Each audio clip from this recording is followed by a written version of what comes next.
So if the easiest way to do something is just to do it, then we just hit the go button. Oh yeah, we're live. Oh, Welcome, hello. welcome back to another night of Shtick with Koolfrogg. It just right in, just drop right into it. It's the easiest way to do it. You don't have to sit there and do all these little fluffy little videos to get yourself in there. You just do it. Walk right in there. Well, you gotta understand, Get I have ready a to go. musician's mentality. In that, you know, we can sit backstage and wait for the crowd to build, so they don't miss the first song. Sure. You just Well, never know. around here, there's an awful lot of people that like to miss the first song, and I'm okay with that. I'm okay with that because they eventually stop by, they say hi, so they give me a thumbs up, do those fun little things that make everybody want to eventually come around. Those special times that do occur, like tonight, like tonight, you're not gonna want to miss it. I'm telling you. I put on a decent show. I think we'll see.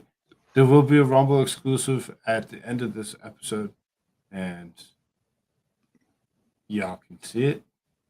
Y'all can miss it. We'll see. I didn't put it on any special trailers or anything. Nope. I just built something. So let's do this.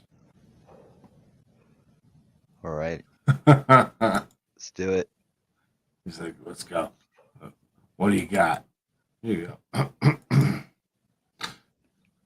Trump warns World War III in response to Biden's latest Ukraine escalation. So now Trump's going to come out and he's going to actually say, "Hey, wait a minute here. There's something going wrong." Since the Russian invasion of the special operation in Ukraine, the United States has supplied Ukraine with approximately $25 billion in military aid. In a move sure to escalate the U.S. proxy war with Russia, Biden recently took the dramatic step of agreeing to send 31 American Abrams tanks to Ukraine. President Joe Biden announced Wednesday that the United States is sending 31 Abrams tanks to Ukraine in the wars against Russia. The U.S. will also provide the necessary training and supplies needed to operate and run these tanks, he said. Sending the tanks will enhance Ukraine's capacity to defend its territory and achieve its strategic objectives because they're the most capable tanks in the world, Biden said. Oh, because Biden said they're most capable tanks? Maybe they're not. I don't know. Sounds kind of. Just don't name them after him because that's not going to be true. That's what this is about, helping Ukraine defend and protect Ukraine land. It's not the offense threat to Russia. There's no offense threat to Russia. President Trump immediately commented upon the recklessness of an escalation with Russia in part of an increasingly desperate Biden. Jack Posobiec, there you go. That's that's the only people that you really need to follow. If you're gonna follow anybody, just follow him. President Trump slams escalation in Ukraine, calls for war to end. No other world leader is calling for this. First comes tanks, then comes nukes. Get this Casey board ended now. So easy to do. Melissa Jane. What's up? How's it going, girl? Hello.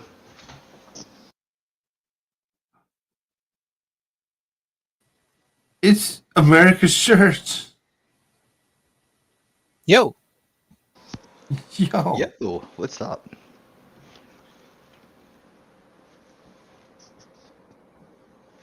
Yeah.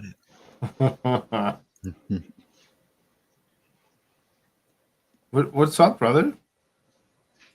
All good? You ready? Well, yeah, we're live, aren't we? Yep. Very, very live. So, where were we here?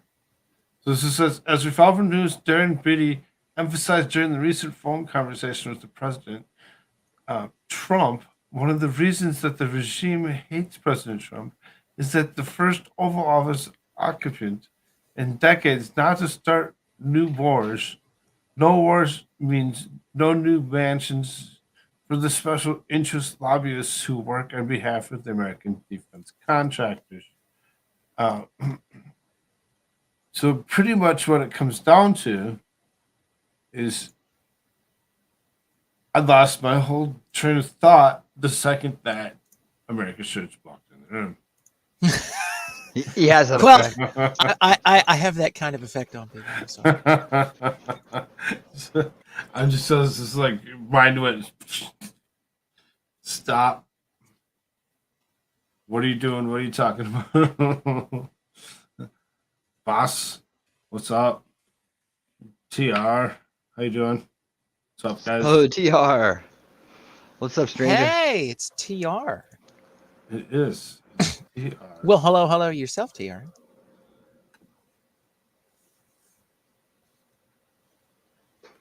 Been a while. Been a while since we've seen Indeed. TR around.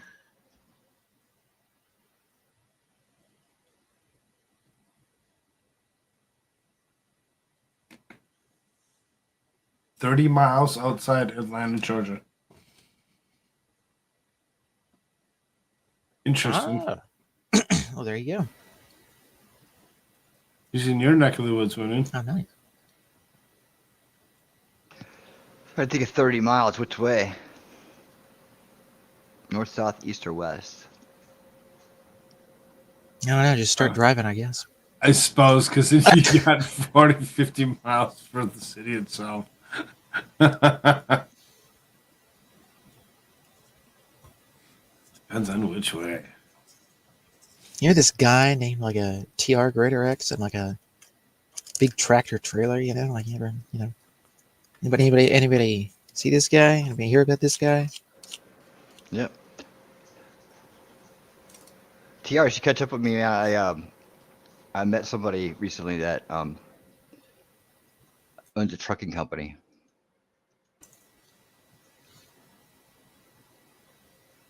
Catch up with me on Discord. He says, yeah, schedule is when you can sleep when you can. So I'm usually asleep when show's going on. Yep. That sounds about right for that kind of job you got there. Life on the road. Hello, Ash. What's up? What's up, Ash?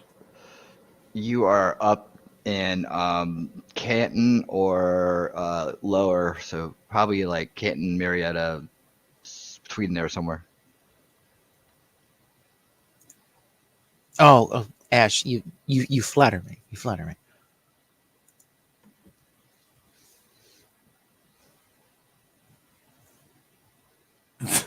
Don't bedazzle us too much, I suppose.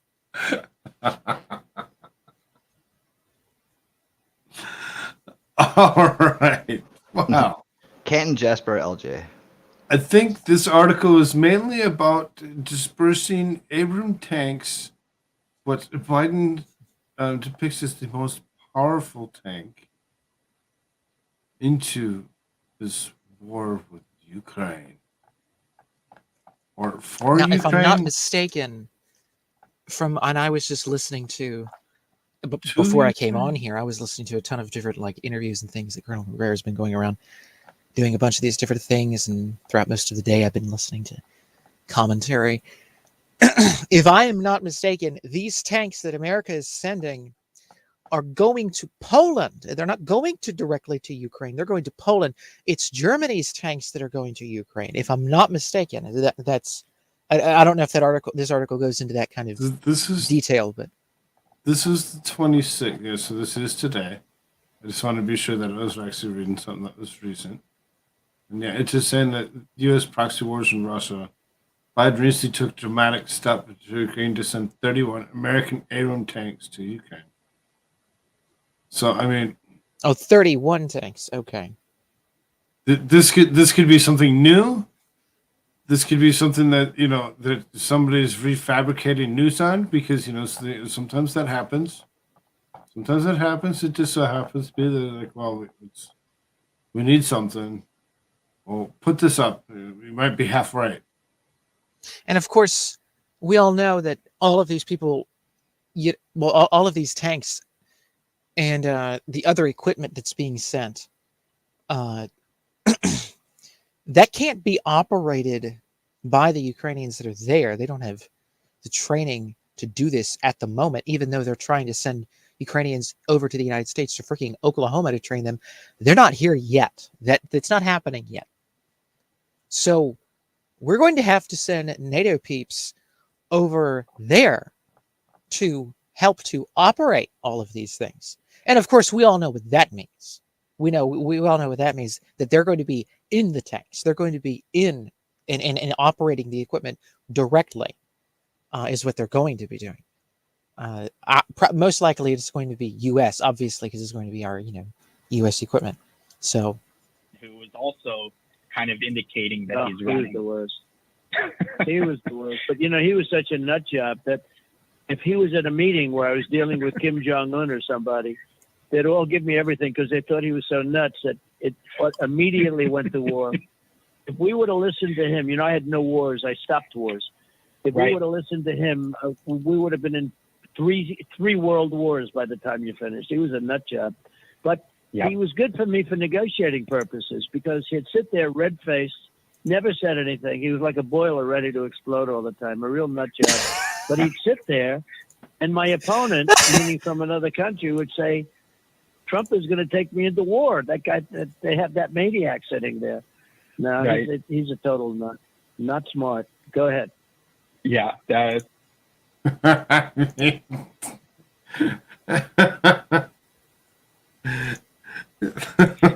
It's wild. He's a real nut job. Ideas that some of these guys get. We'd be at war with China, Iran, Russia, all at once.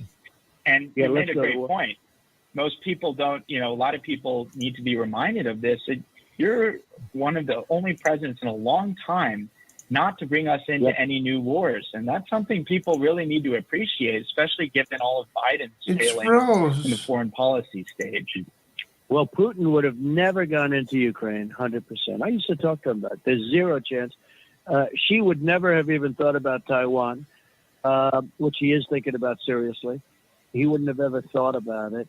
The Afghanistan removal was so bad that it gave them additional momentum. That would have never happened. I was the one that got our soldiers way down, but I would have kept Bagram, definitely, because of China. It's 1 hour away from China's nuclear plants where they make their nuclear weapons. So I would have done that. But we would have had the soldiers take it out last, not take it out first in Afghanistan. So, all those things, those big mistakes that were made were so bad. And even on a national security, I think when Putin looked at that whole disaster in Afghanistan, he said, this is my time to do it. But, I was the only one in 4 or 5 presidents where Russia didn't take over land. Exactly. It never even made a move at it. Exactly. It never even made a move at it. He would have never, ever. He understood the consequences. I told him. But he would have never gone after Afghanistan if I were there, if the election weren't rigged. So, who do you think is the more? Oh, by the way, folks, anything that they said is not us. We have no clue what the heck. We have the most legitimate elections in intergalactic history, period. End of conversation, okay? Stacey Abrams is the president of the Intergalactic Federation of Planets. That's who she is. Our Lord, Goddess, Empress of all creation, or whatever the hell. I just, totally legitimately elected. Biden is the most legitimately elected president in the history of the universe. Period. End of conversation. I don't know why we're passing this. Most votes ever. Most votes. No doubt about it. Most votes ever. 150% of votes. Who do you think was a more clever leader in your dealings and estimation, Putin or President Xi? Well, Putin's been hurt by what's happened in the war. Everyone thought that was going to be a very quick war. And at a minimum, you can say it's been much harder than he would have assumed, right? Yes. Now he's using, as as the Russians always have, he's using cold weather to win. And that's must be a terrible thing going on over there. But, you know, that's how they beat Napoleon. That's how they beat Hitler, with the cold, the freezing cold. And, you know, how does Ukraine take it, where he's bombed all their energy and all their, you know, plants for creating heat? And now, you know, the Ukraine's a very cold country, weather-wise, similar to Canada. And that must be living hell right now. Living hell. No, it's a very sad situation. Oh, the people are all huddled up. They're trying to live. They're trying to live.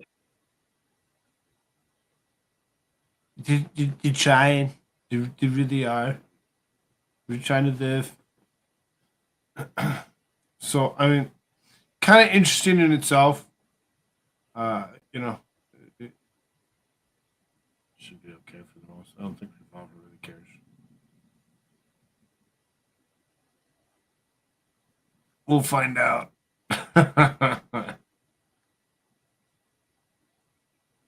We're still up, right? Hmm? Yeah, we're still up. Okay. Who? Good. Where? Thoughts? Where's the bots? No thoughts? Who's a bot? Who said bot? Did you say bots? No, I said thought. Oh, thought. Oh. Well, not one of those. An actual thought. Well, I mean, so let me correct myself, because some of my first comments here were like, you know, about Poland receiving tanks. That has not happened yet, but there's a lot of talk about it.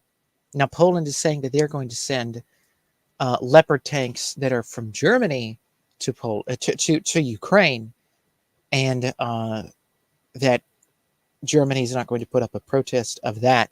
And so you have this many tanks, Abram tanks going. So here's to Ukraine this section from right us. here.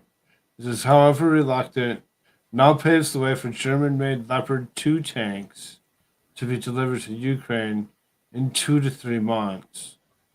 Okay, I see what you're. You know, so Yeah. I mean, now the other thing is that's what's going on in the background here. Just to give some context and some background of what's going on over there in Eastern Europe right now. And I don't know if you have any articles that's going to go over this. Maybe I might be jumping the gun. A lot of upper head Ukrainian military and government people have either resigned or have been assassinated en masse. Like this is this crazy town. So, and the head of the Azov division of their military, which we all know those lovely people, that person has been killed along with all of their inner circle. They were shot down in a helicopter. By whom, I'm not entirely aware as of yet. So, well, at least I haven't been able to gather like where or who shot them down. I'm pretty sure they'll be like, oh yeah, it was the Russians or whatever. But during the World Economic Forum stuff, a lot of moving parts happened. Of course, we have the New Zealand Prime Minister stepping down. You have our CIA director. Was it CIA director? I know that like I'm pretty sure. I think there was like 1 or 2 people in the Department of Defense, however, and they were over in Ukraine with their people, and then simultaneously, all these people in Ukraine are either the higher levels in Ukraine, they're either being assassinated or they're resigning for quote unquote corruption charges. Wow, what a surprise there! Like everybody in Ukrainian government's freaking corrupted all get out. So it's like, oh yeah, sure, we'll just like dig out like, I don't know, 2-3 papers in your record and we'll just force you to resign because everybody has dirt on everybody else. That's how you get in the club. So they want you out now. So it's a lot of these different individuals are now leaving. Their interior secretary, who is a big dude there, that's basically like their, if I'm not mistaken, that's like their, it's not their homeland security, but it's their it's their military division that is supposed to protect the homeland. So it's more military than it is what we have in this stupid DHS type of deal. So it's kind of it's not the same. It's not the same thing. Don't get that confused. Like, oh, it's just a secretary of whatever, like our DHS. No, like this is a military person. Was forced to resign. And of course, like I said, all those different people. And again, the Azov division of their military is one of the largest, and have so much influence in the government to the point that they have shut down Orthodox churches there, and they've done all these other different measures that are totally Yahtzee-like. And so, because of that, you can very clearly see how the Azov division of the military isn't just simply some rogue little group someplace. These people have a lot of influence. Their head and his inner circle just got killed, assassinated, shot down in a helicopter. So we got a lot of moving parts there the week of the World Economic Forum meetings. And our people were over there. Some of our heads of our military and other different people, I believe CIA and others, were over there in Ukraine giving the rundown to their military and intelligence and so forth. And so now we have all of these tanks and all these other different things coming into the area. And there's talk. And the Poles and the Lithuanians were in the World Economic Forum talking. And they're basically saying how they might do something. So they themselves might move. They were like, kind of hinting at it and so forth. So they might, and that's what I was referring to, was that there's talk about how perhaps they might just go ahead, and whatever timing this might be, I don't know. Again, this is just the talk. Let's answer Copium's semi-question real here. They might move in. What are you lads talking about today? Looking at Trump, Ukraine, Iran. There'd be some other stuff to come up out of the government here in the United States. Some NATO stuff. A couple other few things before we do a Rumble exclusive about some things you must not talk about over here on YouTube. That is what we're doing. We got quite the night ahead of us here. This is the first article. We got a long night ahead of us. Yep. So that's what we're going to cover. And then what I said is sort of the background that you can look at to this article when we're talking about them sending in the tanks and all the rest of it, and some of these backdoor discussions about, I don't know, like maybe Poland will just receive a bunch of tanks for the United States rather than sending them to Ukraine, and then they'll just go in. Like, that's the conversations that are going on right now. Again, these conversations were happening a while ago, but nobody really took it too seriously. We talked about it on this show. We didn't take it all that seriously. It wasn't the single biggest deal in the world. Again, but there were conversations happening. Now that's more serious. There's more serious discussions. And again, Poland and Lithuania, if I'm not mistaken from what someone was talking about, was saying that they were both on the stage at the same time at the WEF talking about the Ukrainian thing, which is very interesting because both of those nations just so happen to have control over the entirety of Western Ukraine for several hundred years, almost 1,000. So it's like, oh, well, And then you kind of hear some talks about, maybe they're going to receive some Sound tanks like to a Poland. little bit So it's of like, I don't know. Putin sympathizer there. Just saying. Oh, yes, totally.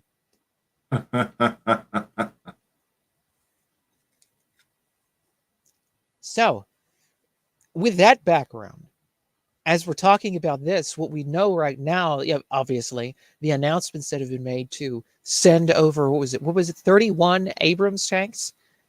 And 31. If you didn't read this earlier, Biden said to the public that if we start sending tanks and all of this kind of weaponry like this and planes and so forth to Ukraine, that is World War III. And then you have the Russian Ministry of Defense coming out and saying almost the same thing. This one's Trump saying it. So everybody's warning of World War III should, everything continue to go the way they are.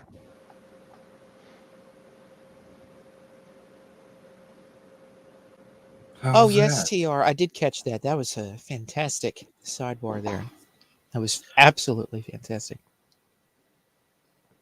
Well, if it is World War III, then that means that it's already begun. If you're seeing the beginning of the kinetic war, that means it's already been engaged.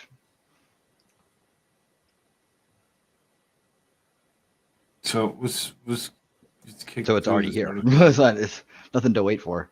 Right. So while we're sitting around waiting for that to actually finish, us off. This is, have some fun. In interviews, Let's see what people do. For sure.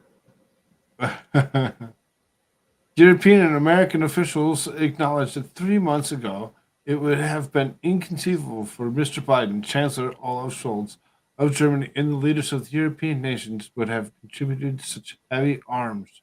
But over time, they argued the battlefield has changed, and they believed that the threat of Vladimir Putin would reach for a tactically nuclear weapon to eviscerate Ukrainian forces has diminished. Biden's escalation banks in an assumption that Russians will less likely know now to use tactical nukes. Quite a big assumption indeed. The piece goes on to describe the politics involved in conceiving an apparently initially reluctant Biden to go all the U.S. tank support. Several Pentagon officials explained in the logistical nightmare of using U.S. tanks despite Germany's insistence on the matter. Now, I would like to voice disagreement with that, and I've made this statement before, as far as banking on the fact that Russia wouldn't use nuclear weapons. Russia has made it very clear they do not want to use nuclear weapons. They've said that multiple times in public statements. So I'm not, just mouthpiecing whatever. They're saying they don't want to use nuclear weapons, but they would consider it most certainly if something was to strike them, like, say, a nuclear weapon, right? Like that's what they said. If you attack with a nuclear weapon, we would attack in like manner. But the intent would not be to do that, because obviously that's just like nuclear fallout everywhere. What the heck's the use for that? And I've said this before, and just to reiterate, they would rather use their military force rather than nuclear weapons. They would, and they have thermobaric weapons and other different things of that nature that are very effective, and they've been doing it in Ukraine, and it's been very effective for them to accomplish what they want to get accomplished on the ground. They don't need nuclear weapons. To them, nuclear weapons are obsolete outside of some sort of reactionary, outside of some response to a nuclear strike against them. That's what they've said. And that's what has been very clear on the ground. So how about this? This person here, this Shenny, says, yes, Biden bought U.S. of A's way into war. Biden wants us to hate Putin. My question is, and has been, why?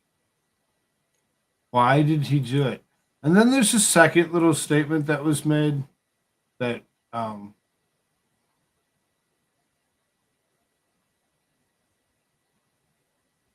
was blocked, that was being held in place. It's no longer being held in place because it got adjusted. Where'd it go? Oh, there it is. This is exactly, but Putin knows that Biden is Ukraine's bitch. So guess what?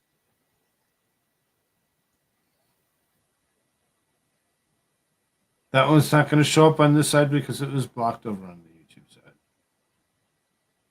I can't actually put that one up on screen. I don't know what exactly is being implied by all that, per se. don't quite understand. Why does Biden want us to hate Putin?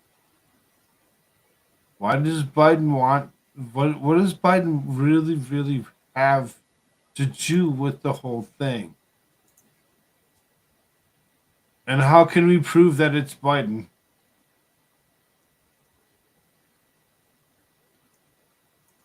Is it all just Biden doing the whole thing?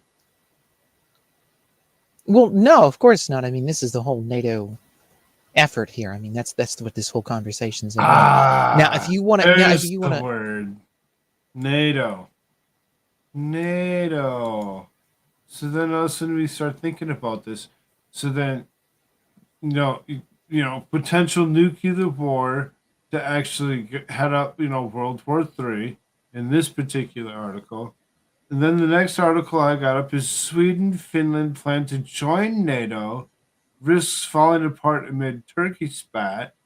And that's from the Newsweek. From the week, why Turkey is blocking NATO's expansion. So there's a little bit of a something going on with NATO that's actually preventing things from currently moving forward, so that they can actually do what they actually want to do, and that would be to blame Russia for the next big massive thing that happened and do it themselves. Because every country is going to say, yep, that's what they did. It's like the bully at work. Everybody gets mad at the bully because of the way the bully is, and the way the bully treats people.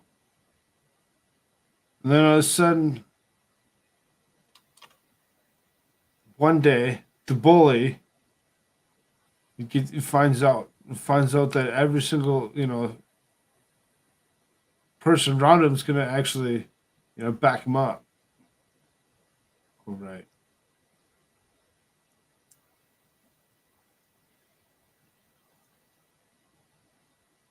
Is Biden this time all along? I mean, I just the whole thing is ridiculous. I don't know if I'm assuming Wyndon wants to be in the back room. Took himself out. So, let's move on to this next article. Let's see what Sweden and Finland actually want and why they would actually want into NATO. What NATO has something to do with it. Because if everybody else is standing around, you have to be part of NATO, don't you? Yes, totally. If you're not part of NATO, you're against them. That's the way it seems that they want it to be. So here you go. Sweden, Finland plan to join NATO. Risks falling apart like Turkey spat. So I got an article from each side of the perspective on this, so we can actually kind of look at it a little differently. This is the long-running and often tense negotiations between Sweden and Turkey over NATO appeared to collapse this week after President Recep Tayyip Erdogan said Ankara would not support Stockholm's accession.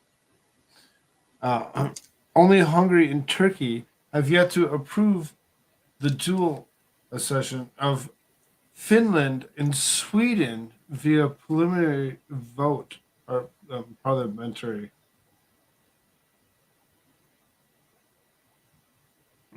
Parliamentary votes.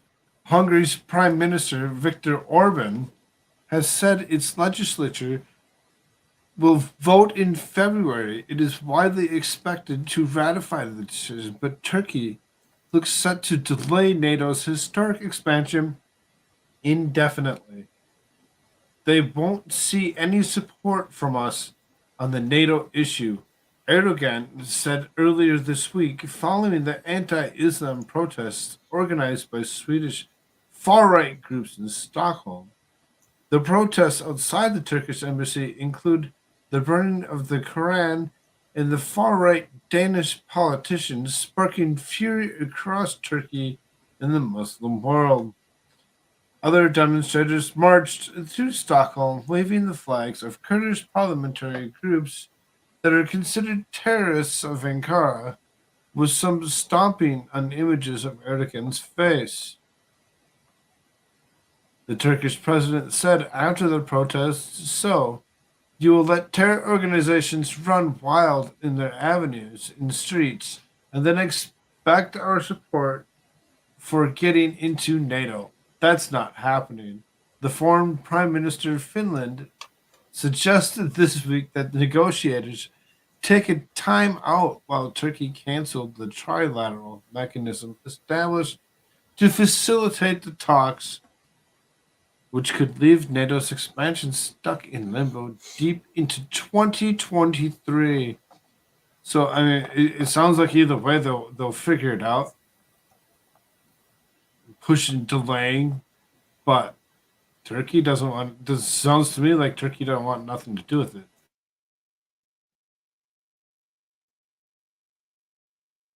Okay.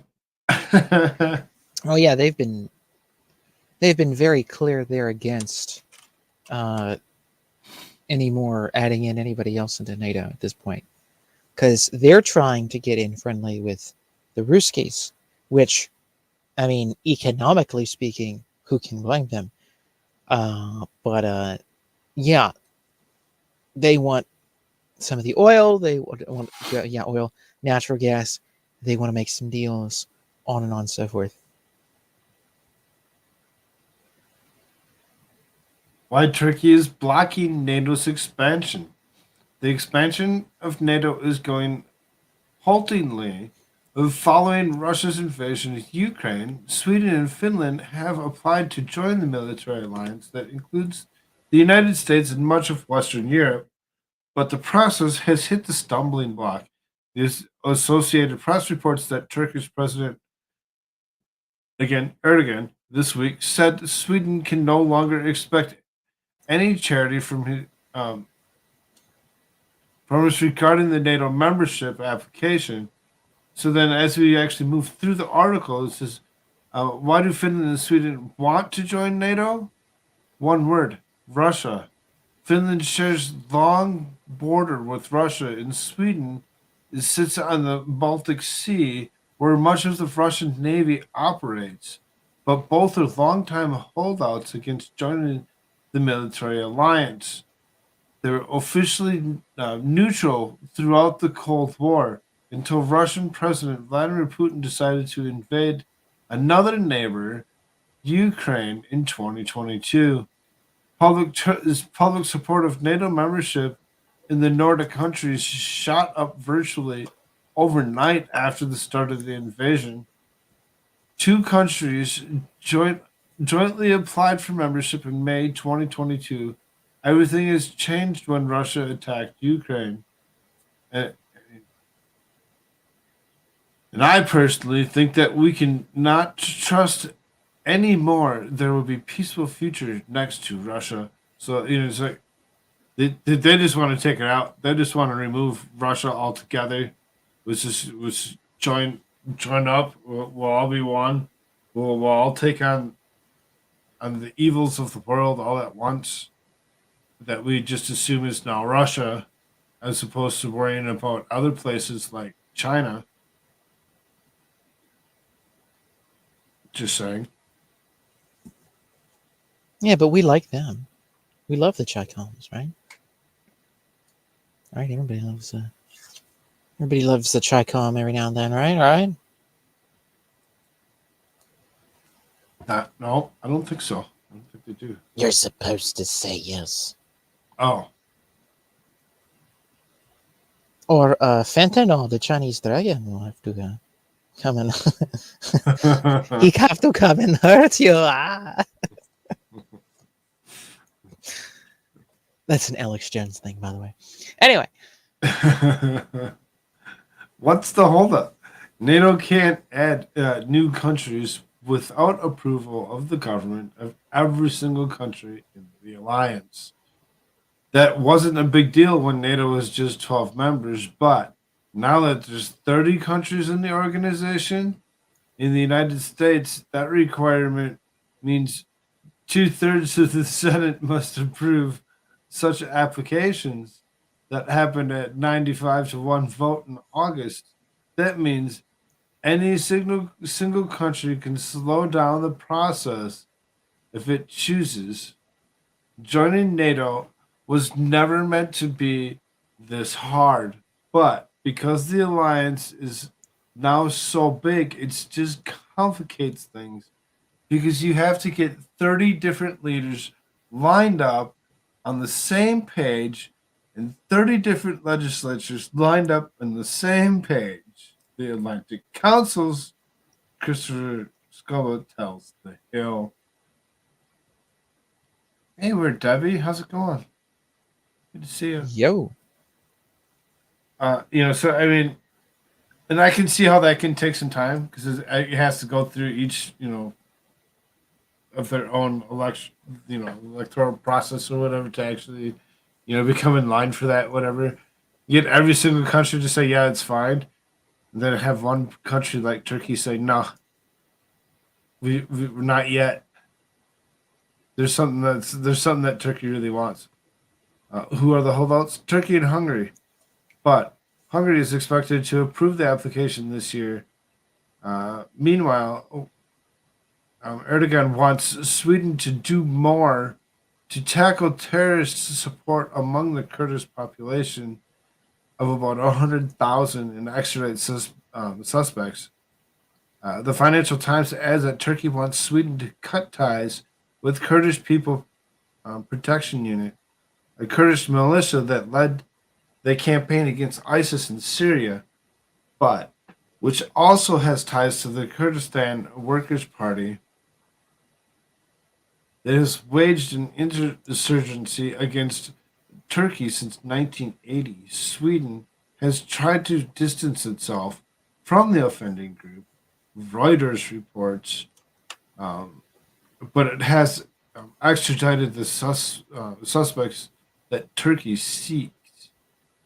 It hasn't done so yet. So there's still some people that Turkey wants that have been actually housed in some facility of sort, are allowed to live in Sweden, that's stopping this from occurring. So Turkey gets what they want. They may actually turn around and actually give you the good vote and be like, yes, let's do this. What is the U.S. doing? The United States, of course, is the first among equals of the NATO alliance, so they would expect American leaders to push Turkey toward approving Sweden and Finland's application. Indeed, U.S. and Turkish officials met in mid-January to discuss both NATO and other defense cooperation topics. Euronews reports that Turkey made clear that it wants to upgrade its fleet of U.S.-made F-16 fighter jets, but Voice of America says complying with that request might not be so simple. Congress has to approve the sale of fighters to Turkey.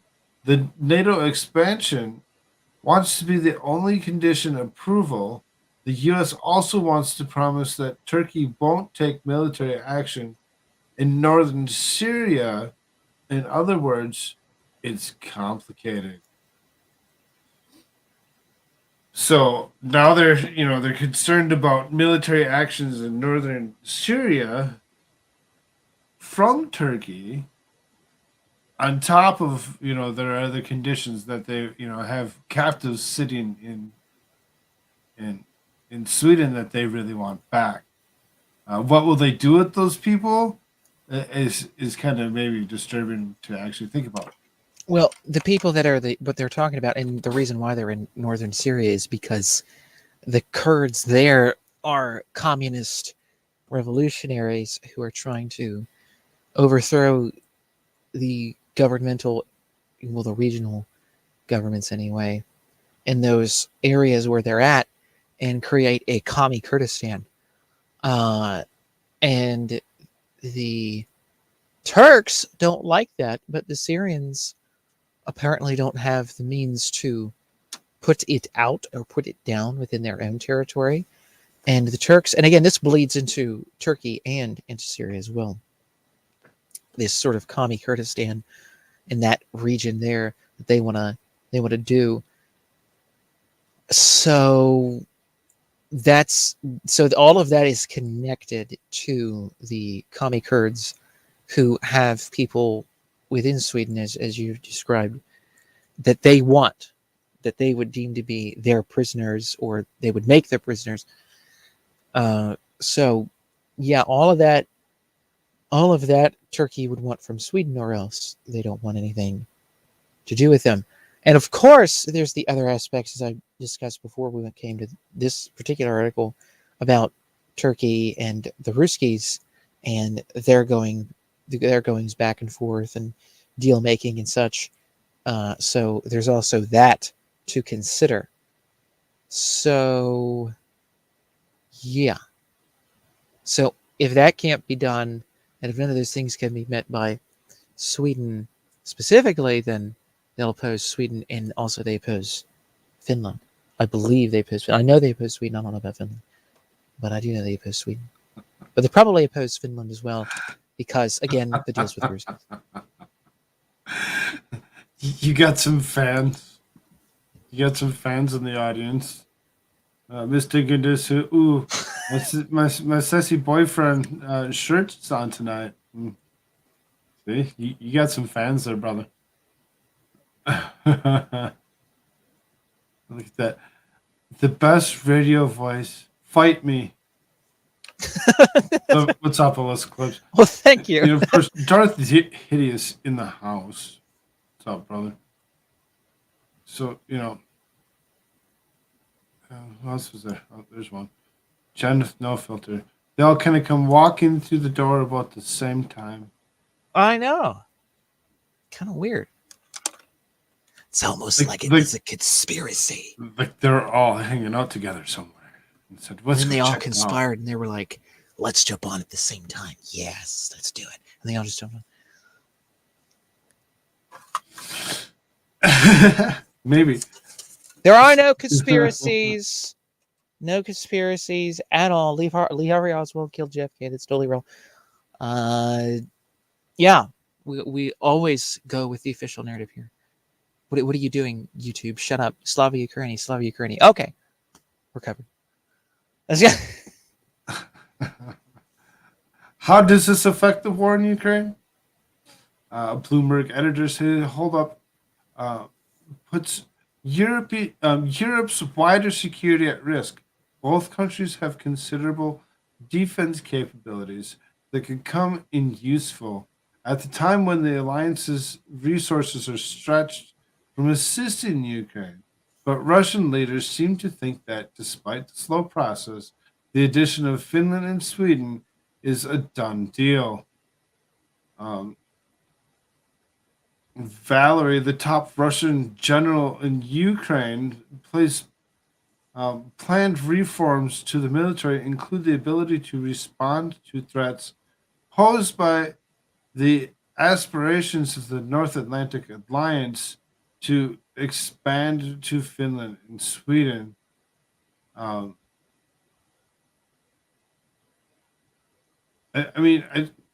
really think that it doesn't really need to even exist at all, and everybody should fight for themselves.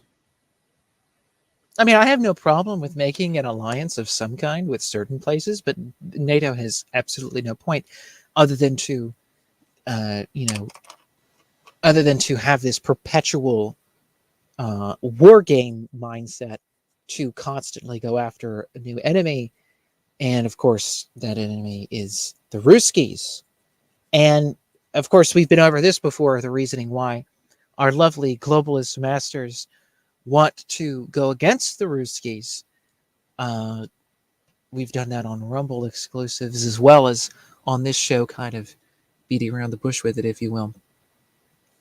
We have several different lovely chats here. It says, hey nerds, what's up with your beautiful selves? Well, hello there to you too. What's up, Pastor? Yes, Darth. Yes, absolutely. Abso-freaking-lutely. Yes. Yes. Absolutely. Yes. Yep. Good day. She's at work. Can't hang around. We thought about say hello. Well, hello to you too. How's it going? And we also had somebody say, "Good Logic mini raid." Ooh. Oh. Well, thank you, Senor Logic. Senor Bueno Logic. There you go. Gotta be multicultural here, people. So YouTube likes it when you speak different languages like Spanish. Move away from Ukraine in a whole and actually look at something a little bit, more interesting, closer to home here.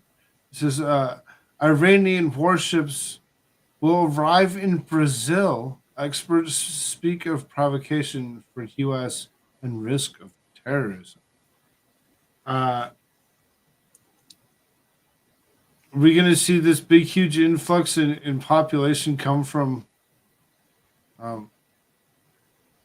Iran? Is that what they're actually talking about doing now? They're going to put an easy port, right outside Brazil and say, okay, we're just going to put a couple things right here. Nothing big to see. It's okay. This is Iranian Navy warships will arrive in Brazil in the next few days. According to Iranian news agency Tasnim, the passage through the Rio de Janeiro is part of a mission being conducted to the Panama Canal. Iranian Navy Commander Sharum Arani said plans were underway to send naval forces to Panama Canal as Iranian military personnel approaches the Americas shores. Experts say the Islamic country seeks to challenge the United States and strengthen ties with its Latin American allies. To read the new full, you can go to this other place and read the full story. But now, I will say that Iran likes to throw its weight around, whatever small amount of weight that it does have. They always do, right? And they always like to make themselves, bully of the country, and they're not. Well, right. They always try to make themselves look that way. And of course, they have a friend now with Lula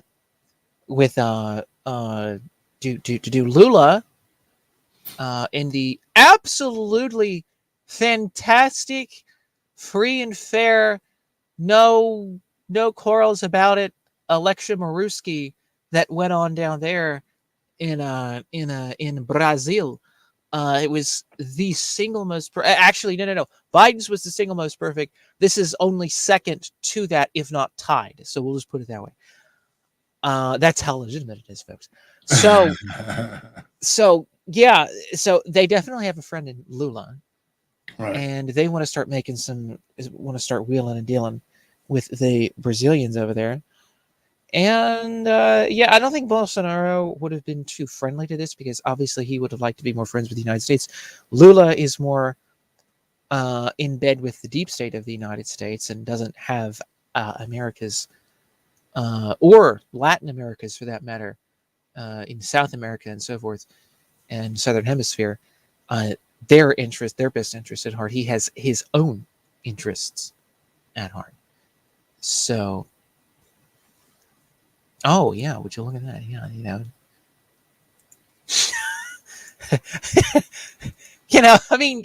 oh yeah, I'm totally with you.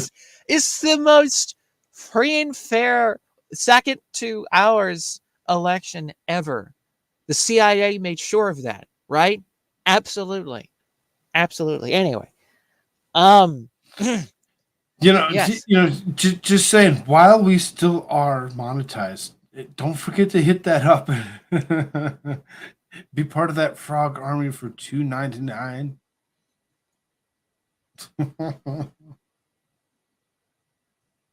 It's like, huh? Oh, would you look at that? You have memberships now. I do. We have memberships. There's like 32 of you that have actually joined up. These are the ones that you actually see on the YouTube side that are in green with the little blue star. them. You know what you people should do after you do that? You should, after a month or however long this subscription goes, you should then go to locals and do it through there. Because then he gets more money. Right? True. I always forget about the locals. Right. Gotta get the more, you know. He gets more of the money, he gets more of the cut. Gotta keep that in mind, folks. Alternatives. There are a couple that actually do that, and there's going to be some interesting goings on within the next few weeks, because you're going to actually see on the second, after the early show, will be conspiracy theory from 4 until 10, and then we'll come right back here for the 10 o'clock show. So it's a long, interesting night of fun and just good fun time. Just be excited. It's gonna happen. So, Oh God, that face don't scare you. it's a rotting, melting potato. I can smell it from here. It says 113 Democrats just betrayed President Biden.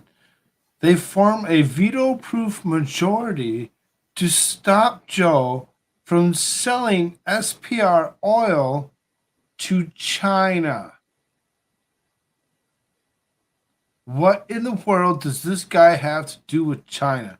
And why is it that he actually feels the need to continue to sell our oil to China? It has nothing to do with his son's wheeling and dealings over there with the Chinese. Has nothing to do with what was revealed on the laptop from hell that showed and audio recordings of his son talking about his partner. And then where did his partner go? The chief of Chinese espionage. It has absolutely nothing to do with any of that. Because remember, folks, that was all Russian disinformation until the mainstream press decided that, well, maybe Biden's a little too brain dead, and we have some other people from our, Operation Mockingbird groupies here from the good old capital C, capital I, and capital A, kind of telling us like maybe we ought to start the ball rolling in people's minds a little bit about like maybe Biden departing somehow. So, yeah, it has absolutely nothing to do with that, with the Chinese. The fact that like Joe Biden is completely a puppet of the Chinese for all practical purposes, to the point, apparently, that even the Dems and the House side aren't even that deep in China's pocket to do this. So, yeah, but Joe Biden's totally not in China's pocket. What am I talking about? What is any of us talking about? He is the absolutely bestest of best presidents ever. Who can say anything more? Anyway. Moving right along, I suppose. I always forget to say something. I always forget to look. You go look over it on the Rumble side, and it looks like Pete Beaver's over there. Look like Pastor Raptor's there for a minute. Dropped off some Project Veritas something or other link. We're going to actually cover some of that. We're going to actually look at what Project Veritas and so that happened. What happens? Yeah, when we get over there, it should be fun. Should be interesting. So yes, we will be on that Rumble exclusive right after this here. So, are we gonna go over the Nancy Pelosi and her husband's the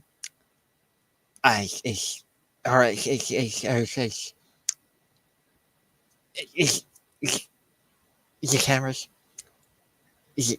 Nancy Pelosi's cameras? No. Yes. Well, I didn't bring anything up. For yes, it. she has some cameras. Yes, tons of cameras.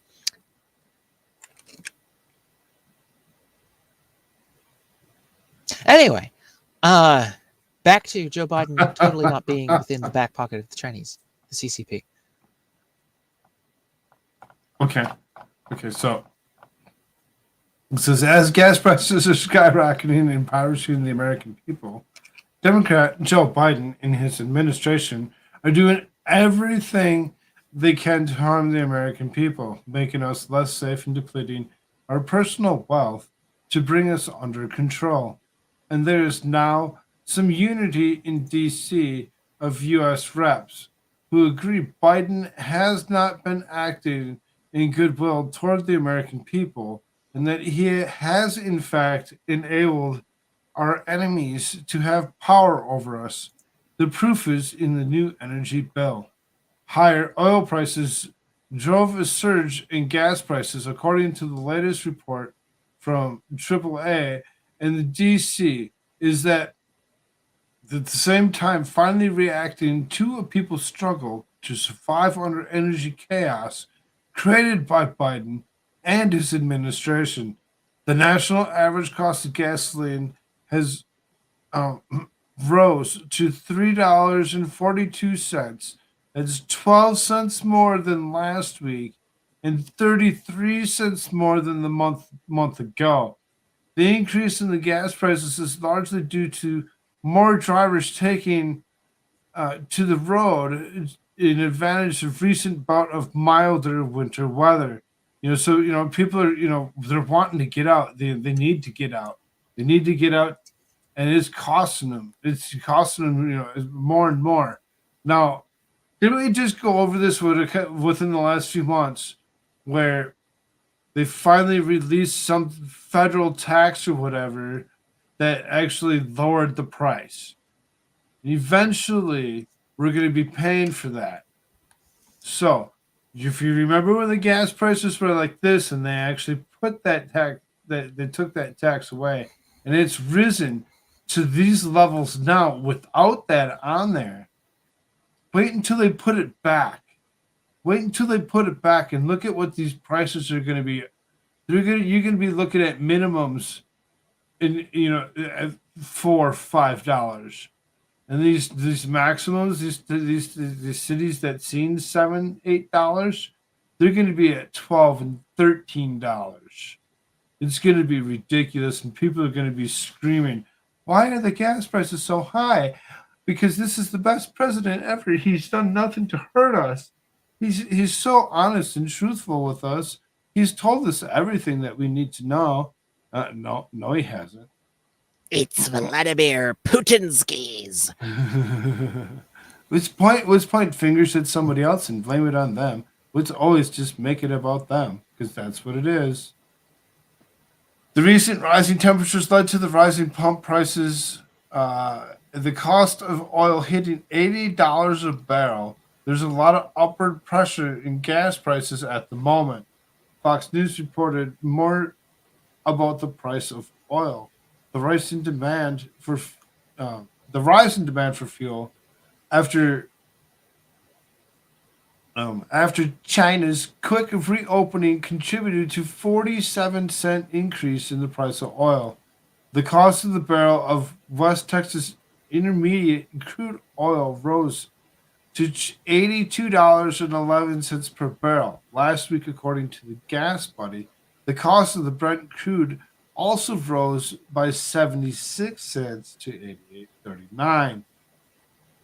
As the U.S. heads into colder winter months, it's likely that an increase in demand combined with less supply will continue to drive oil and by default gas prices up.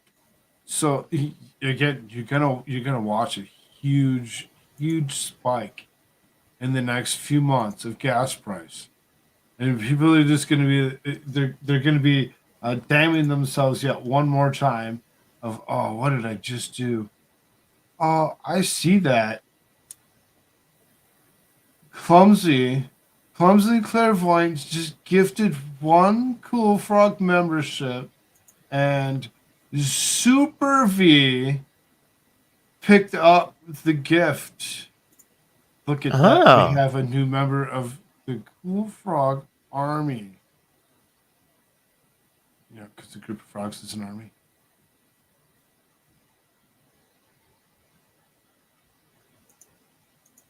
Oh, others are lying. So, interesting as it is, I'm not going to continue with this article. We don't need to. I don't think we need to. We need to actually move on through it. I think we kind of understand what's actually happening here and where it's going to actually lead us in the very near future. What was that? China. China. Oh.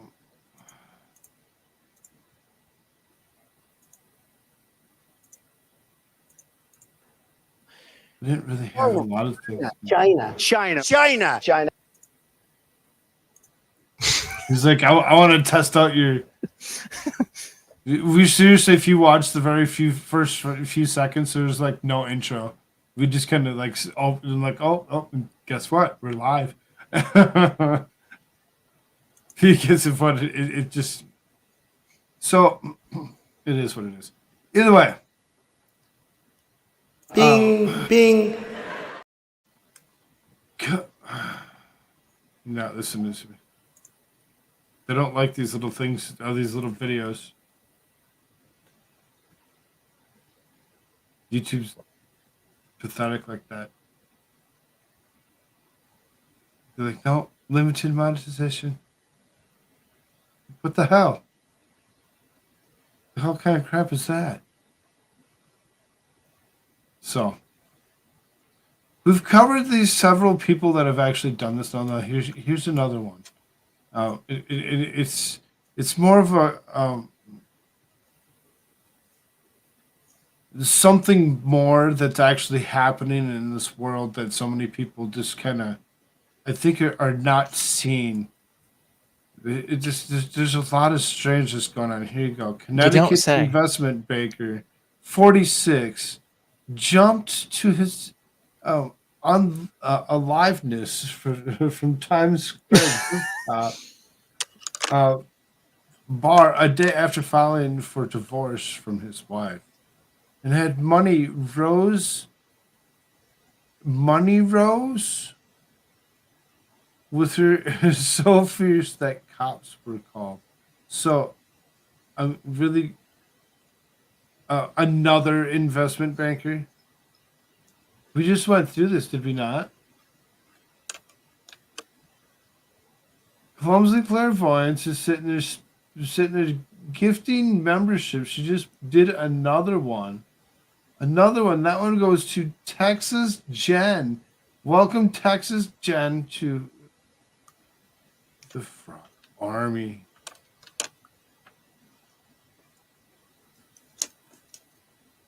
So, because that's what a group of frogs is called. We know this from Experts stream. If you were on his Taco Tuesday trivia stream, there we figured it out. That an army of that a large group of frogs is called an army of frogs. That's not where we figured it out.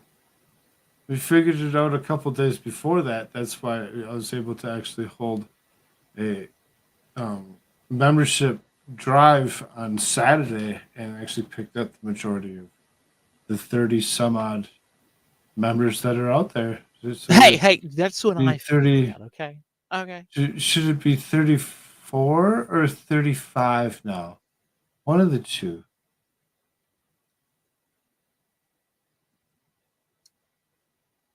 So it was a good time. But this guy, Dale Cheney, 46, jumped from the 54th floor.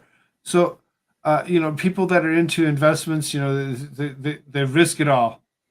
They'll put it out there to the point where they'll have the tendency to say, I may end up a vegetable, but 54th floor, let's do this.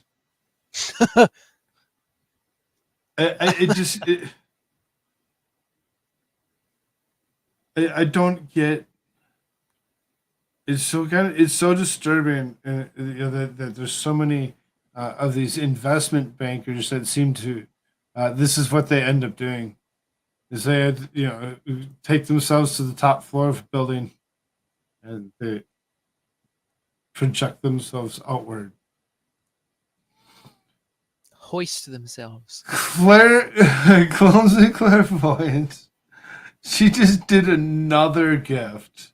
She gifted one more membership. This one goes to Miami Spice. Miami Jeez. Spice. How much money you got to throw out member. there? I mean, I'm not. We don't ask complaining. those kind of questions. We don't care. She wants to throw it. Let's throw it. Throw it at me.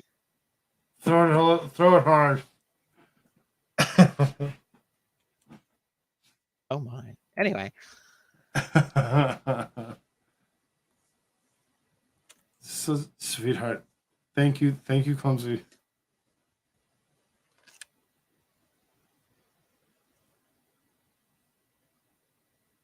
So, I just found it interesting that there was yet another CEO banker of sorts that just so happened to jump from very high heights and has unalived themselves, removed themselves from the face of the planet. And there it is. Let's push that number right there. 988. Only call it if you need the help.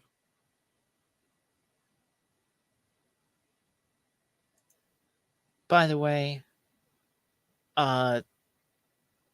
this comment, I mean, I love the thought, but that's just awful. I'm sorry. It's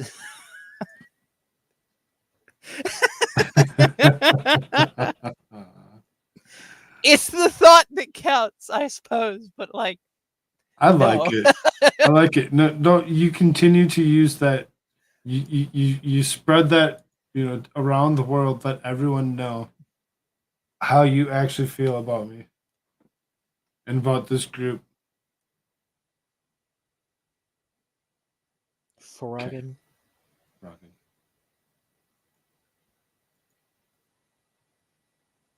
It worked.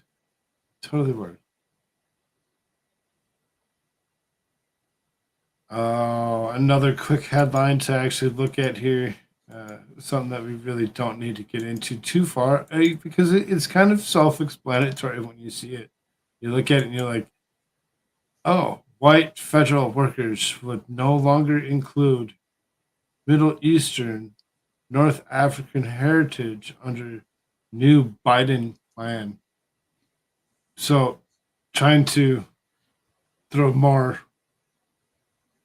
division as much as he possibly can into the likeness of this wonderful United States of America. So now there's another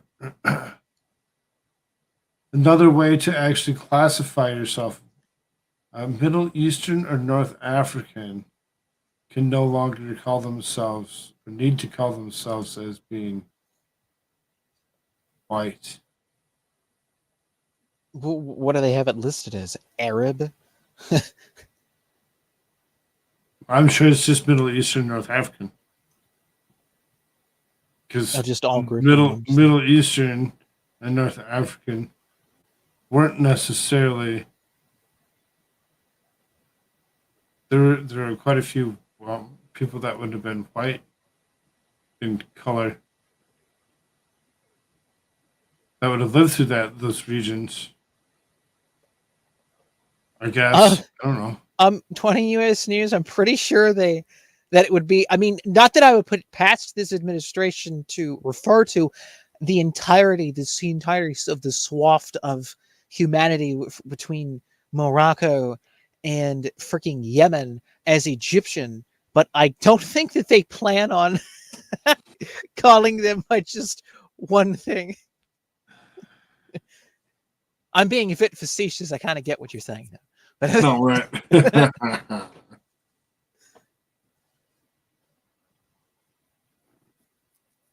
Yes, the Biden. I mean, would that surprise you though? Like the Biden administration comes out and says, we're going to rename the entire group of these people here so you can classify yourself. We're just going to say that you all are Egyptian. Like this, would that surprise anyone at this point? Like, well, like it's like, well, wait a minute, like I'm from Iraq. It's like I'm not Egyptian. Like, no, you're totally Egyptian. It's like I'm freaking Morocco. Like a third of us speak Spanish. Oh, you're Egyptian. It's like, okay.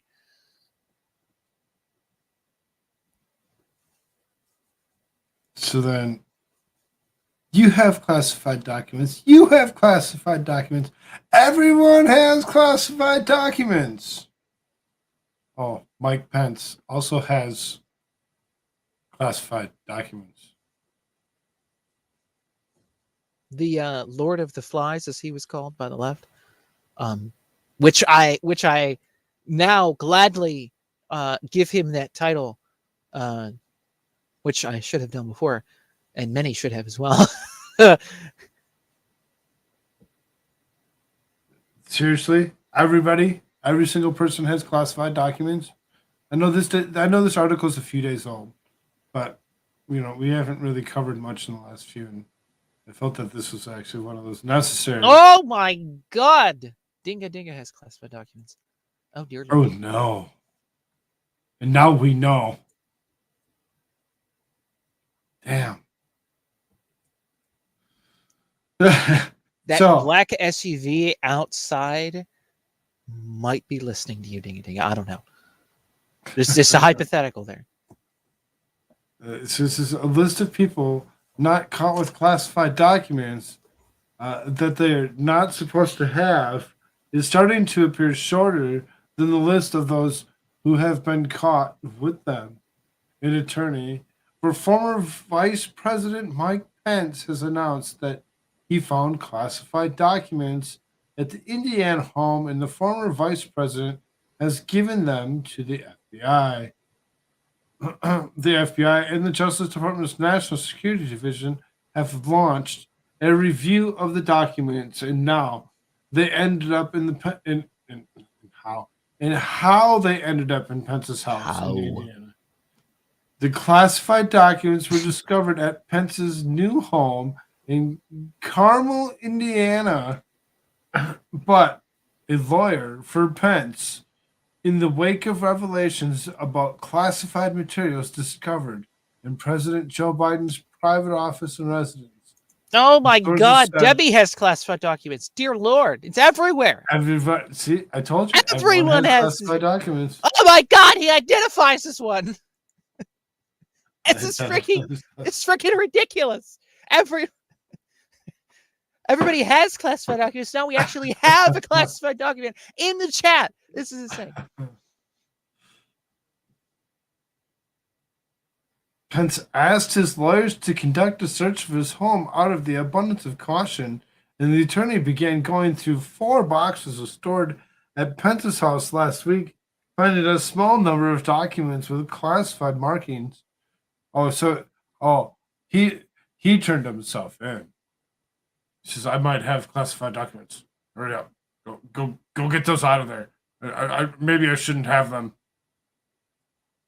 Pence's lawyer immediately alerted the National Archives, and sources said intern of the archives informed the Justice Department. A lawyer for Pence told CNN that the FBI requested to pick up the documents with classified markings that evening, and Pence agreed. Agents from the FBI field office in Indianapolis picked up the documents from Pence's home, and the lawyer said, you know what they're trying to do here, right? They're trying to point this at somebody else and trying to say, well, we all gave up our classified documents. You had to be raided. You must be brought up on charges of doing such a thing. We know who they're actually pointing at, right? Oh, well, yeah. Yeah, it's the orange man. Yeah, that man. Yep, that one.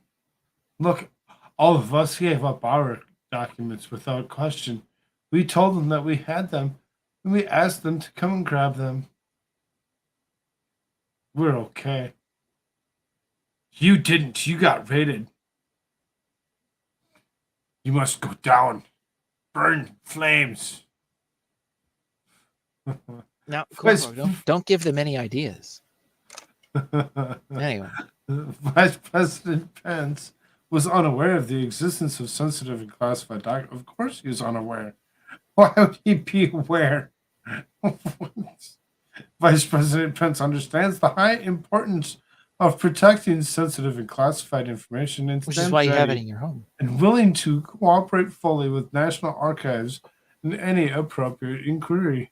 Now, how much do you want to bet that Mike Pence did not have that in any type of, high security facility or room within his residence? How much would you like to bet that he basically had them in a corporate box someplace? Like, how much do you like, or some closet someplace, like hidden underneath it, or like in the bottom of his sock drawer or something? Like, how much do you want to bet that freaking Mike Pence was wheeling and dealing with classified documents? How much do you want to bet? I mean, every single, top official who probably had something to do with some kind of, confidential information.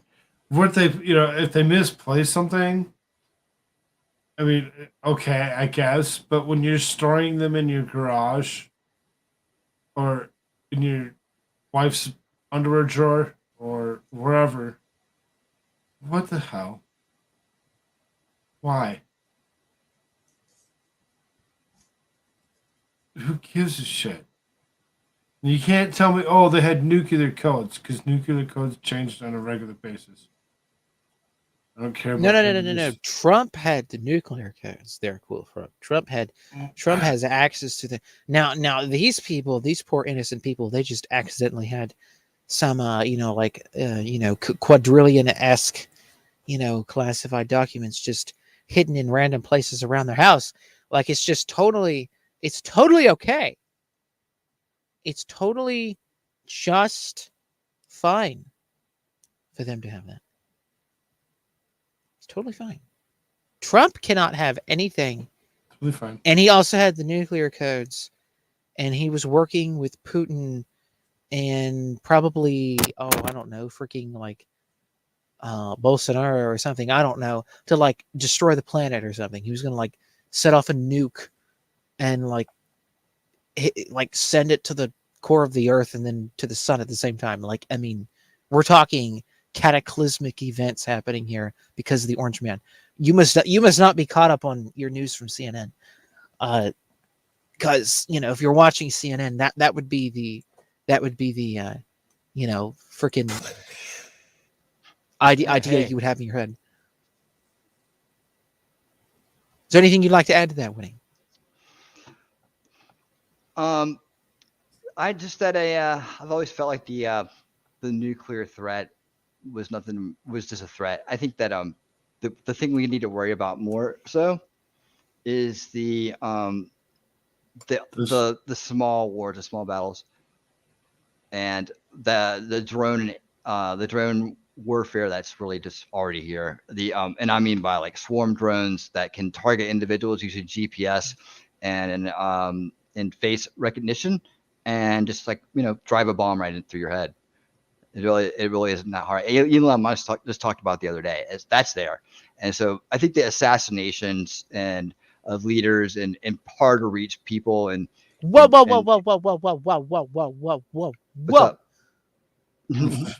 So hold on a second. I was just it's more of a talking threat about than the nuclear. Orange Man Thank you. blowing up Thank you, the Theo. moon with the nuke, and then you come in here with this. Okay, what? Who's blowing up the moon with the nuke? Just What I to missed? clear. I had to go do something. That's why I was. Oh, I had dear to step Lord. away. Well, I had a family thing I got to do. Holy freak! I was here talking about. I was catching people up with the latest CNN gossip. I mean news, and how Trump was planning to use his nuclear codes that he had in Mar-a-Lago and all the rest of that, because he totally had all those things.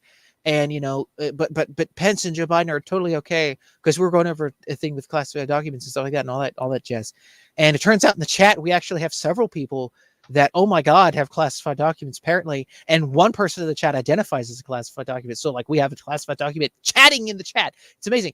But Trump apparently, You're on according fire tonight, to CNN, was going to blow up like a nuke to like the center of the earth, the sun, and the moon at the same time, and just cause a cataclysmic event. It was working with like Russia and like Bolsonaro and like Putin, whatever. Like they're just gonna like blow the entire planet up. Like it's just, I mean, apparently that's what was going to happen. He had all the stuff. He had all the plans. That's why he was holding on to all of those nuclear codes. So then you come in here. Don't you think that with like freaking drones, and I'm like, oh my God, he's like the orange man is gonna like blow everybody up with predator drones because that totally wasn't Obama's thing with predator drones. It's a natural course here, man. You follow the logic, work your whole life, don't get involved in drugs and alcohol, build $1 billion business, become world famous. Then the next thing you got to do is become president and then blow up the world. I mean, shit, doesn't that make sense? I mean, right? I mean, that's like the end of the perfect story. Right? This man knows. This man is caught up on his MSNBC gossip. I mean, news. He's caught up with what's in the know. Like all those people. Like freaking what the heck's his name with like the lipstick and the fingernails? That's like the Oh wait, no, that's just the memes of him. I can't tell the difference between that and reality. Freaking oh God, I just forgot his name because he's so damn irrelevant. He's the head of the. He's not Lloyd Austin. He's the guy that talked with the Chinese and told them that he would tell him if Trump did anything on like in January. Inauguration stuff. What the heck? Millie Vanilli. Yeah, this guy sucked. Yes, Millie at the Pentagon. That guy was over in Ukraine. Yeah, Yeah, that dude. Yeah. That's what I was trying to talk about. Anyway. Oh my God, it's googly eyes. It's googly eyes shit. It is. It is shit. Eyes. So it says Fox News star accuses Adam Schiff of treason for leaking classified information, felony at minimum. No, he's a hero. That was to save democracy. It was okay. Yes. Fox News star Emily Campagno, the co-host of Outnumbered, has accused Democrat Rep. Adam Schiff of committing treason by leaking classified information. Campagno made the comments while interviewing former Secretary of State Mike Pompeo in the Fox News show. Pompeo revealed that he was made aware while he was serving as CIA director and as Secretary of State that Schiff was leaking classified information. Campagno then asked, given that he leaked classified information, which is a felony at minimum up to treason, why has there been no accountability? Pompeo said, it's a complicated process, right? It's difficult to pin down precisely what happened. But I could tell you that when we provide information to him and his staff, it ended up in places it shouldn't have been with alarming regularity. We could see it. In the end, I decided to hold back information from them as a result. Adam Schiff lied to the American people, and during his time as the CIA director and Secretary of State, I know that he leaked classified information that had been provided to him. I've watched the House Intelligence Committee under the leadership of Adam Schiff.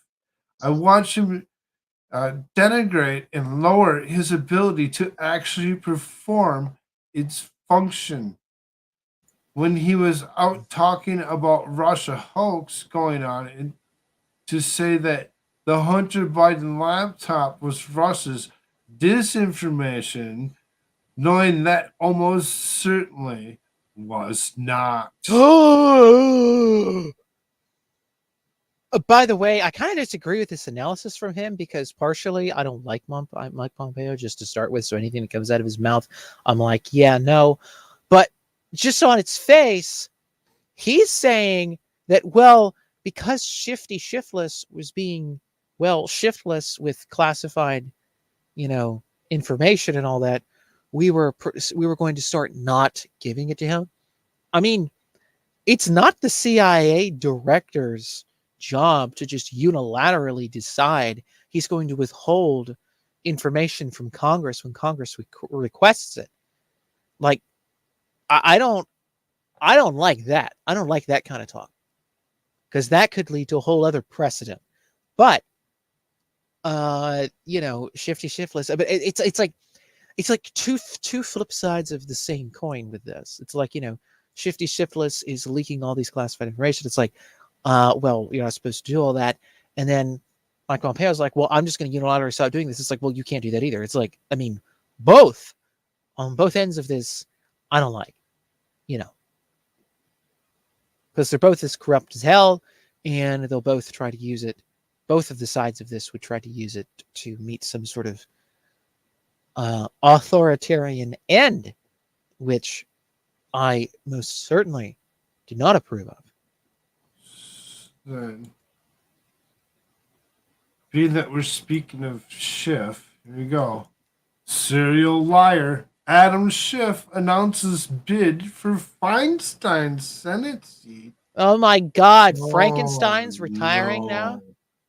Well, yeah. There's supposed to be a whole bunch of people that were actually retiring this time around.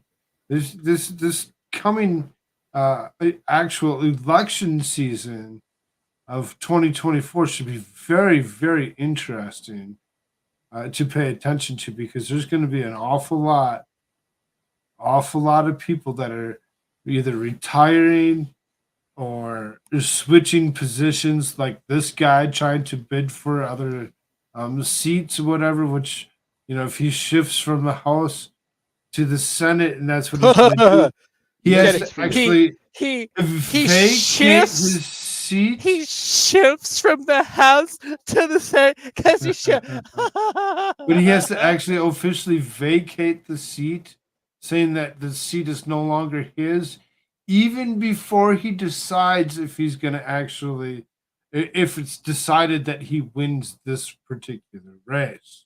By the way, scroll down and look at that. Could be hilarious in itself for the guy to actually finally say, okay, fine, I'm going to walk away from the House.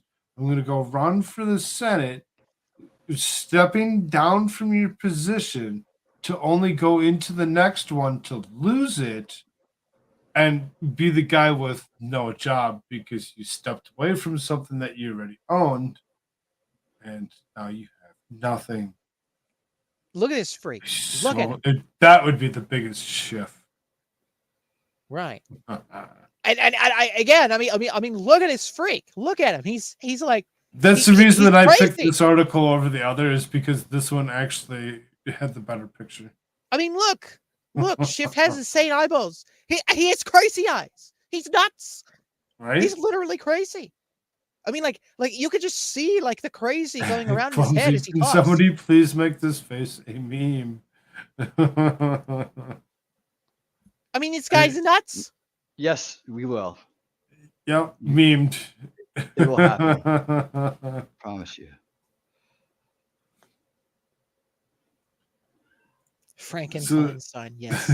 So then, serial liar Adam Schiff on Thursday announced a bid for Dianne Feinstein's U.S. Senate seat in California. Frankenfeinstein. I look forward to campaigning hard in this race, meeting Californians where they are and listening to what they want from their next senator. I hope to earn their votes and their trust, Schiff said in a statement. Earn their votes? Yeah. Like doing the whole thing hard is not going to inspire people. Maybe some people, but. Yeah, right. Maybe only some. I guarantee you that he will inspire 250% of the population to turn out and vote. Yeah. Oh yeah, immediately his seat. He doesn't even have to try. Sit in his basement. Toxic Democrat Rep. Katie Porter earlier this month announced a bid for Feinstein's Senate seat. Feinstein, 89, has filed for 2024 re-election paperwork. However, she has not yet announced whether she will seek another term in the U.S. Senate. She said that 89, anybody that's still voting for her in California needs to stop it. Just knock it off. According to reports, Feinstein's cognitive decline is rapidly accelerating. I mean, look at that face. Does it surprise you? I mean, look at her. She's like, she can't even look outside when it's daylight. She's, you know, she's practically melting. I mean, how old is she, by the way? 437? Like, So she's 89. Just about. almost as old as Nancy. Almost as old as Nancy. Not Yep. quite. But very close. Here we'll listen to McCarthy. What did Adam Schiff do as the chairman of the Intel Committee? What Adam Schiff did, use his power as a chairman and lie to the American public. Even the Inspector General said it. When Devin Nunes put out a memo, he said it was false. When we had a laptop, he used it before an election to be politics and say that it was false and said it was the Russians. When he knew different, when he knew the intel, if you talk to John Radcliffe, DNI, he came out ahead of time and says there's no intel to prove that, and he used his position as chairman, knowing he has information the rest of America does not, and lied to the American public. When a whistleblower came forward, he said he did not know the individual, even though his staff had met with him and set it up. So no, he does not have a right to sit on that. But I will not be like Democrats and play politics with these, where they removed Republicans from committees and all committees. So yes, he can serve on a committee, but he will not serve on intel because it goes to the national security of America. And I will always put them first. All right? I say, why the hell not do what the Dems did this last time around? Just throw every freaking one of the Dems off all the committees, the hell with them, and just put all the Republicans on and let them have at it. Let's go. Like, they want to go ham mode. Let's go ham mode. Yeah. No, I mean, More ham. that's the basic. Yep, more ham. That's More the most, ham. There you go. Always, definitely more ham. I want ham. I love a good Smithfield ham. Bacon. Oh God, those are made by the Chicoms now. I know, it's sad, dude. It's really sad, man. It's really sad. That's a area that I know very well, Smithfield, Virginia. This is long, arduous road from here on this one. Being that he's committed to the honesty and credibility to regain his trust with the American people, and because you heard me the whole time that they were messing with him for 15 votes in a row. Look at this. Look at this. We have 20 U.S. We're News. against it. Right. We've 20 U.S. News giving us this report here. Feinstein apparently is 589 years old and is the oldest serving United States senator. We'll just leave that up there for people to read for just a second there. Yes, she's 589 years old. As a matter of fact, Old AF. But the issue at hand is the person that's looking to replace her. Schiff. Which leaves Schiff's seat in the House open.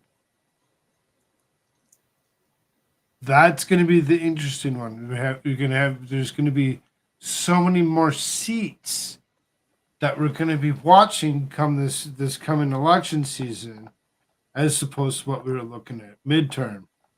there's going to be a lot of moving and adjusting to actually get used to, and it's going to be funny. I'm with you, Pastor. I'm with you. Term limits, term limits, term limits. I agree. Yep. I just Some will just say they'll just be even more corrupt in the short period of time. That is my position. That would be my position. I think that's a short-term fix that would cause a much more long-term problem. Much bigger long-term problem. That's a whole other discussion, of course, to get into all of that. But, yeah. Anyway. That would take a little bit. Take time. So let's make sure that this is. So, this is something from Town Hall. I like Town Hall stuff. Here you go. This Senator Cory Booker's dumb comparison while speaking against Title 42. Oh, Senator Spartacus. Remember Senator Spartacus, ladies and gentlemen? Mm-hmm. Remember Senator Spartacus during the Trump years? That this is his Spartacus moment. Try to stop the Trump appointees from getting rid of Roe versus Wade. Whoops! Look how that turned out. Sorry, Spartacus. Like when the St. Louis, during the Holocaust, oh my God, sailed to our shores and was turned around where folks were sent back to those horrors and many died. It is incredible to stand here with colleagues from the House and the Senate to stand for American values. We are a country that does not adhere to our values only when it's convenient, whether it's freedom of religion, freedom of speech, the and freedom for fundamental values anybody that to distinguish us as come a across the light border unto whenever the hell all they want. nations for what freedom to great subvert a nation, to democracies abuse children. are and who great people Yes, can all the good be. things. We know our history. We are at our best when times are tough, that we don't abandon our common values, but we adhere to them more strongly. And yes, we have dark chapters, like when the St. Louis, Right. during Like the now. Holocaust, sailed to our shores and was turned around where folks were sent back to those horrors and many died. Obviously, you see Hearsay. That we as Objection, a Your Honor. nation Hearsay. affirm that our values, our ideals, our virtue would be made real in law, codified by our government, that we would say never again. And yet here we are now, when there is a global migration crisis, where we are seeing political persecution, Pause this. religious violence. Pause this. Pause this. Pause this shit right now. It's like, wait a minute. So he just said that people were trying to flee being, flee a genocide by the Yazidis, right? Right? And then he says, oh, we have a global migration crisis. Somehow that's the same thing in his mind, AKA he's just bullshitting you, as it were. It's supposed to be a comic piece. These last two things that I have before we actually go and take ourselves over to the Rumble side of things. If you have not already, make sure that you are subscribed over on Rumble, as we will be there next. All across our planet, driving a migration crisis at a time in human history that calls for us as Americans, to be a light and a beacon for how to address these global challenges. We are seeing the extension. Pause this. Of Title 42. Pause this.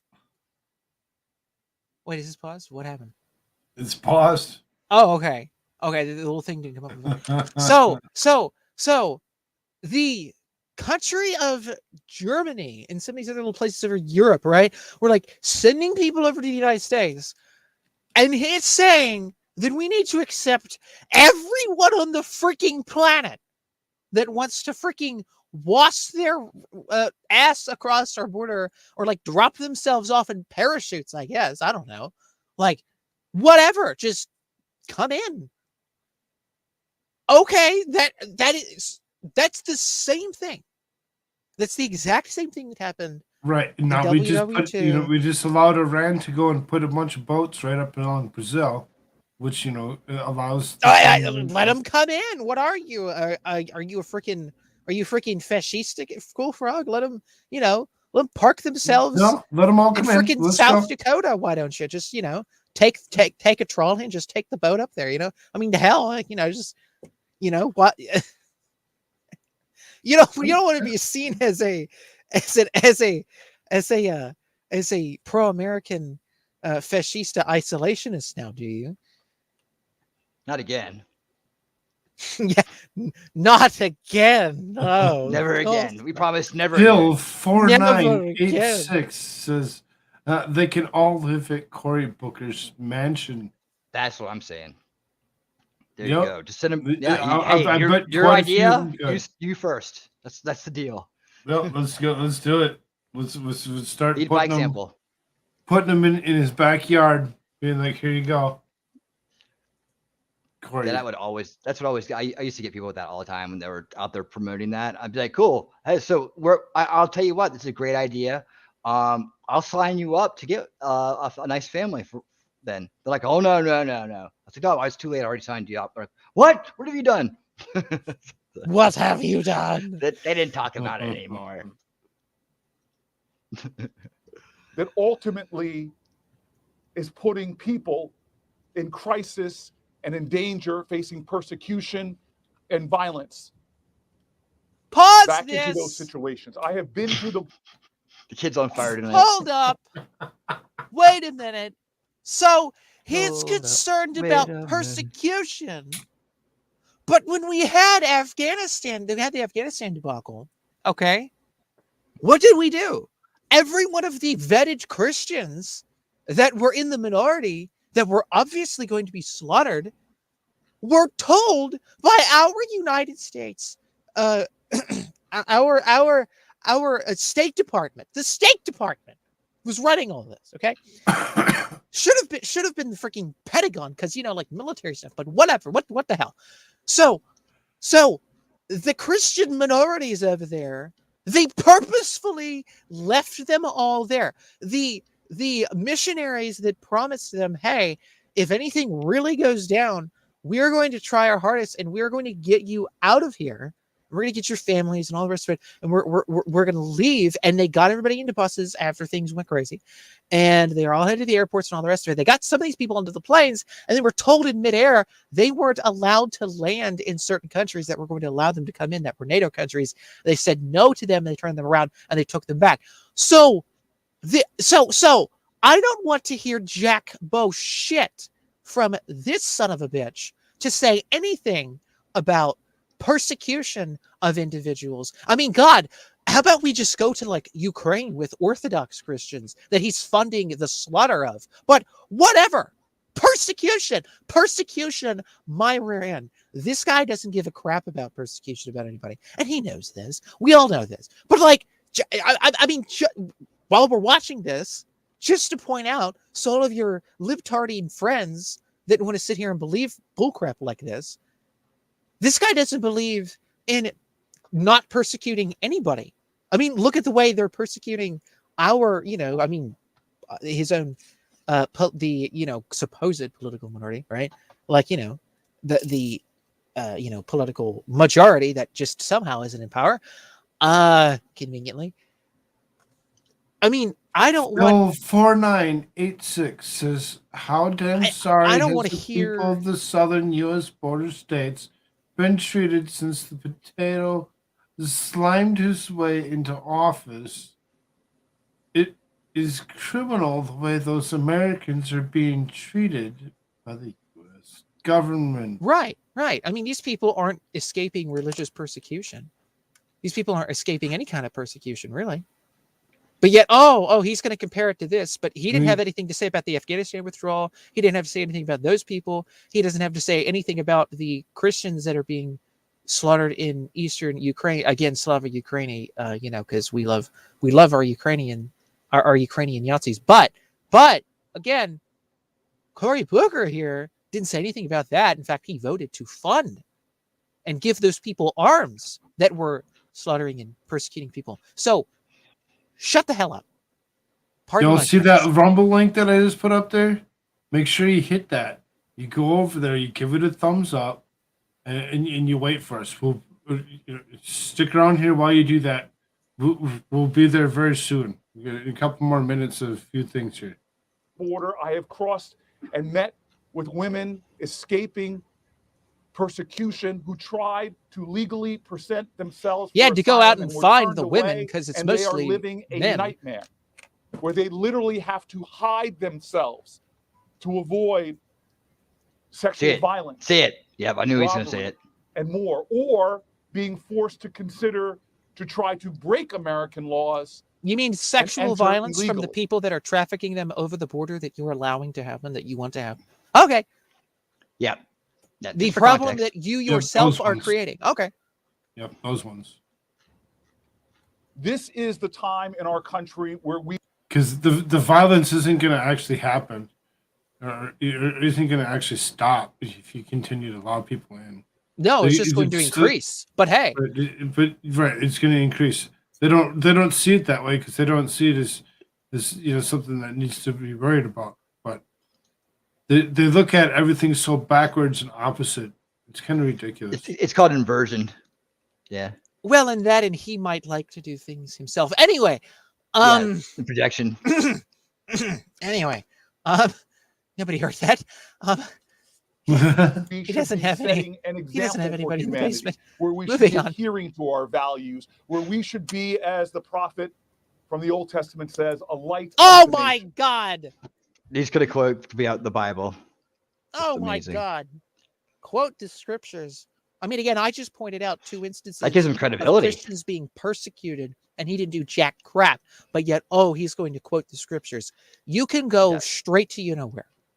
Which you're probably already on your way there if you don't stop. I'm proud to stand with my colleagues on both sides of the aisle for our values, for our common virtues, for the law. We can do better. We must do better. What the hell did he just say? The virtues of the law? What the hell does that mean? The aisle. For our values, for our common virtues, for the law. Oh. We can do better. For the law? For those things, we can do better. Must do yes, better. yes. We must obey the law that we haven't passed yet, says Cory Booker. Beautiful. This is a time that calls to both conscience, it calls to leadership, and it calls to the heart of our country. Asylum is a right, they say. Asylum is not a right. No one has a right to claim asylum and just park their ass in this country. Nobody has that right. Nobody has ever had that right. That's called right of invasion, is what the hell that's called. That's called right to invade. That's called you don't get rights if you're not a citizen. This whole fallacy going on. Let's just stop this right now. Let's stop this right now. This whole fallacy going on about people outside the United States having rights, that American rights. Though we have a constitution that our forefathers died for, our people died for, and that's our constitution. You don't get to have the constitution if you live in another country. That's ours, right? So you got to come here and become a citizen. Then it's your constitution. But you don't get to just walk in and be like, I got constitution. Nah. Stop the fallacies. Oh my God, is that Gollum with a black wig? Sure. Title 42 contributes to the growing. Who's this? Real quick, just say this is Judy Chu, Democrat out of California. I don't care what problems of xenophobia and anti-immigrant violence by painting those crossing the border as uniquely dangerous compared to other travelers. Other travelers. Not What other even travelers? The white ones. It's like so transparent, man.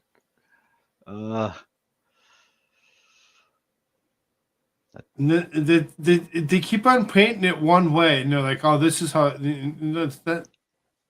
I mean, the only other white people that are being trafficked over the border are people that are, well, what I just said, being trafficked.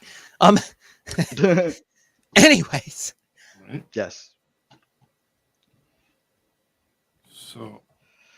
Oh Title God. 42, All these people look hideous, by the way. Every one of these people look ugly as hell. used and exploited as an anti-immigrant weapon of mass expulsion, is exacerbating these challenges.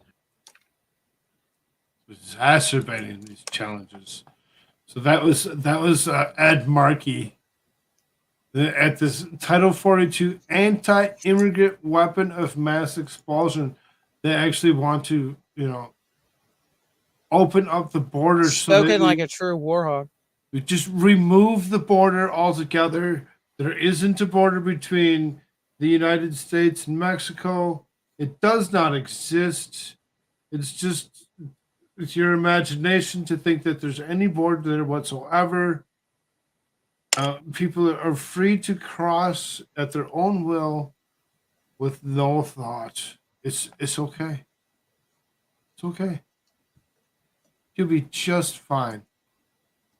So my cousins, nephews, brothers, half-brothers, cousins, former roommate that had a friend who had met some family members from Kazakhstan in the middle of nowhere, wants to come over here, and they just like give a buzz to the State Department, and they're just like automatically given citizenship, and they just do whatever the hell they want. So apparently, I don't want anybody to make any assumptions or guesses to go along with this next thing here. I want you just to be like, oh, I know which one it was. We all know which one it was. A View co-host rips loud fart on national television, silencing stunned ladies. It just slipped right out. Ooh, it smell like prunes. What's this? Oh, hey, I didn't think that Shirts got to see these new Biden posters for 2024. So I wanted to make sure he saw these. This is this is Biden, I guess, standing on a wood chipper. It looks like he's falling backwards. Yeah. oh, And yeah. Okay. You like that? Okay. And then there's also oh my, where's the rest of them go? Oh wait. Hold on. I thought I had it set up so I could just like go bloop bloop back and forth. Here we go. Let's see. Where's the other one? Yeah, I can't. Hold on. Let's do it like this. He's like, I'm gonna delay your show. No. You didn't have to pull this up right now. I didn't ask you to. Yeah, here he is. This was Joe Biden. What he's doing is he's pulling a cart. It's pulled by a demon with elementary school kids, and they're going straight into hell. So these are the flames of hell. If you haven't seen this before. Yeah. I didn't know if Search had seen this, but there's some really good ones, and you get the close-ups that really captures the moment. Yeah, it's good times here in America. Yep, and there's some other versions of it. You can leave in the White House. These are some of the new ones that he's got. He's leaving the White House there. He's on his way, going home, folks. Him and all his kids. There he is. Here he is talking about in front of a wood chipper with a plastic hand and a mustache. And then yeah, well here you go. This kind of explains everything. I think that he is looks like he's reaching through his crotch there. But have you seen the new stuff that's out? Like the new American shirt stuff? All the new America shirts are out. I like that you're branching into cats. I thought that was really good. Good idea. And now, who's this? Is this supposed to be Divinity? I can't tell. And oh yeah, there's some other stuff yet too. Here's the gang, the whole gang. All right, we're out. What? Really? What the hell? There's American Pants, American. Why are you acting like you don't know what this is? You've already seen it. You saw it yesterday. Hats. Well, pants, that's shirts. kind of why I'm like, what? Okay. No, he hasn't seen it yet, dude. He hasn't been around. I'm just trying to. I'm trying to get see if I can make him laugh for a second. I mean, who the hell's the like redheaded, bearded, braided Hispanic guy? Like I don't. These are all made by AI. These are just different versions we made for you. Just so you know, we've been thinking about you. Oh yeah, and here's Joe Biden riding on a rainbow-colored unicorn. Oh dear God.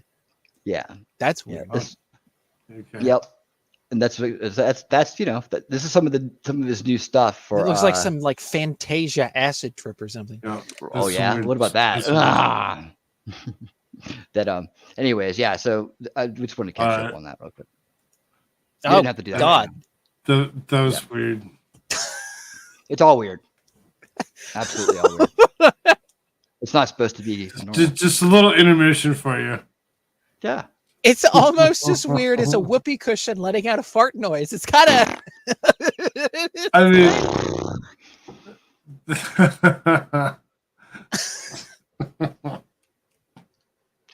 Don't worry, girl. I farted into a napkin. Now I'm going to smell it. An unnamed co-host on The View ripped a loud fart on national television, but none of the ladies came clean and accepted responsibility. As you can see in here in the videos below, the co-hosts were discussing classified documents. Oh, is that what they were talking about? Clear secrets. It's been reported, but we don't know the specifics. But hold my finger. Look, I was. We had a little of that. But is it true that Trump had nuclear secrets? It's been reported, but we don't know the specifics. But just real quick. Oh, it was her. Yellow shirt. Yellow shirt did it. I saw her. She moved. Problematic. If it's not, we'll probably never know what's in it. We shouldn't because they're classified national security secrets. But we should know whether they are nuclear secrets. We should know just I'd like high to level. know that. But is it true that Trump had nuclear secrets? It's been reported, but we don't know the specifics. But just real quick, I was. Damn. Reported, but we don't know the specifics. But it doesn't even sound real. That Trump had nuclear secrets. It's been reported, but we don't know the specifics. But just real. Yeah. She moved. It's her chair. All right, let's see the chair move. I see feet at the bottom. Play it again. Had nuclear secrets. It's been reported, but we don't know the specifics. But just real quick. Oh no, the chair did not move. The chair did not move.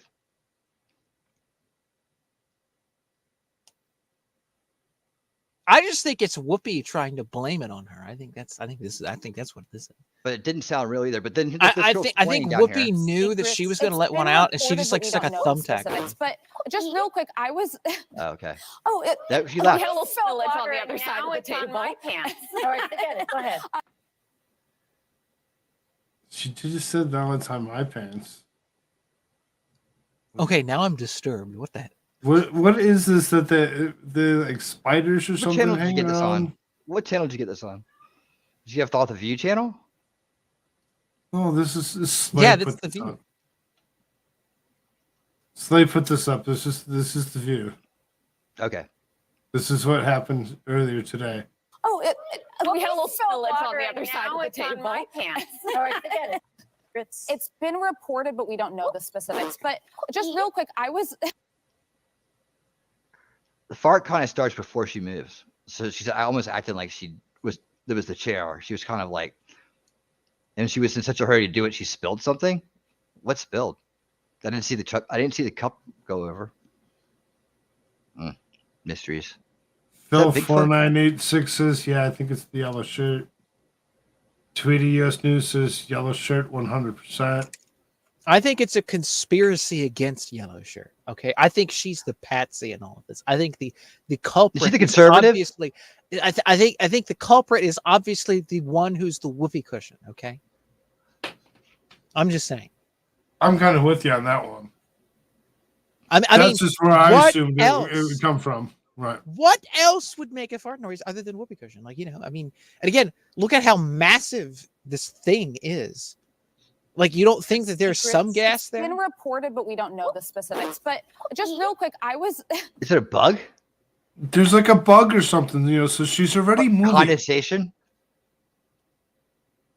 No, I think there's must be like a spider, something, because Whoopi points at it. She goes to swat it away, move it, and gets to move already anyway. See, that's the setup. She's trying to point and be like, oh my God, look, there's something there. And then she jumps around while Whoopi lets one. Like, this is a total conspiracy. Yep. We don't know the specifics, but. Oh my God. That's literally. It sounds like it's right into the mic, though. It sounds like it's right into a mic. Acting like this is. It's literally the barking Trump had spider. Nuclear secrets. It's been reported, but we don't know the specifics. But just real quick, like it's a spider, and it's just like, oh no, I had to move and I had to do whatever, and they're like, oh, it's this noise with the spider and whatever. It's the barking spider. But I mean, it hit the mic like a champ. It's like it's right on mic. It's like someone's like doing that like sound into a microphone. Okay, so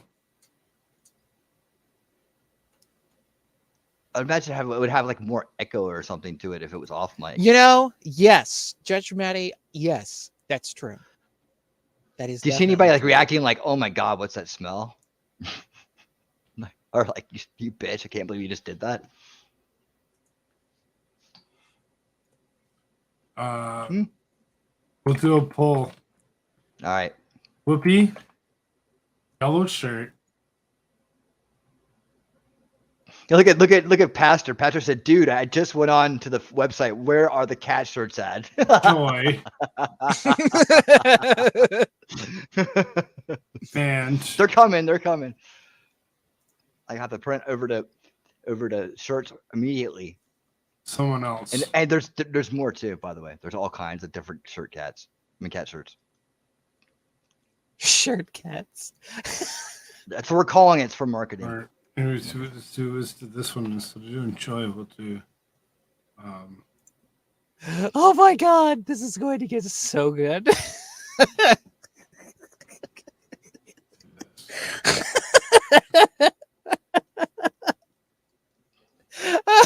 There you go.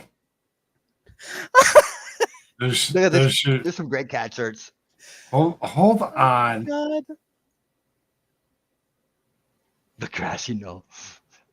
Oh my God, it's so. There's a poll out there. Whoopi, yellow shirt, noisemaker, someone else. Like it was either one of those two.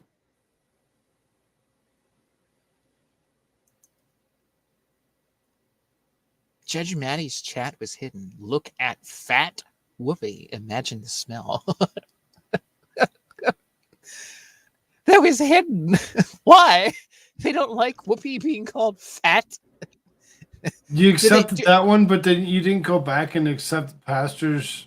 Wait, there was another one? Whoopi is a man spread like she's actually has a set of balls. I didn't even see. That's her gunt pressing down on her thighs. Gives that appearance.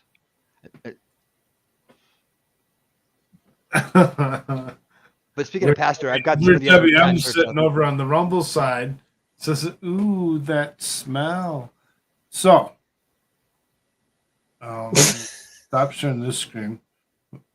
I got this is some other cat designs that have been made for Pastor to choose from.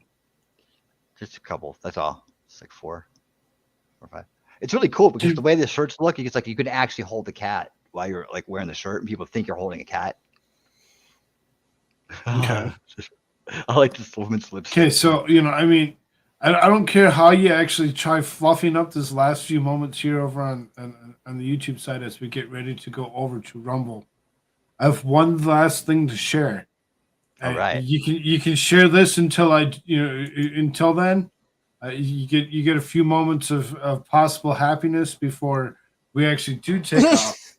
Be ready. Get yourself over there. I'll throw that link in there a couple more times.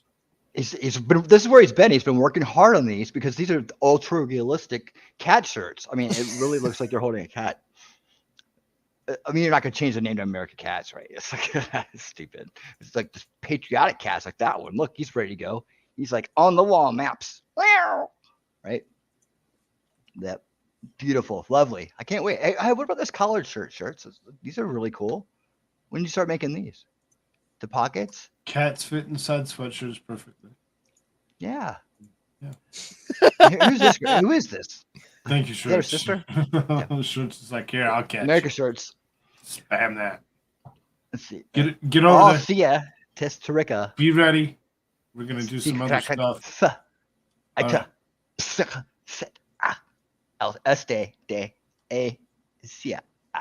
you go. It's a long name, but that was really weird. Yep. Okay, so here's the one sad thing that happens as we walk out of here. This right here. So I covered this earlier today, but just another one.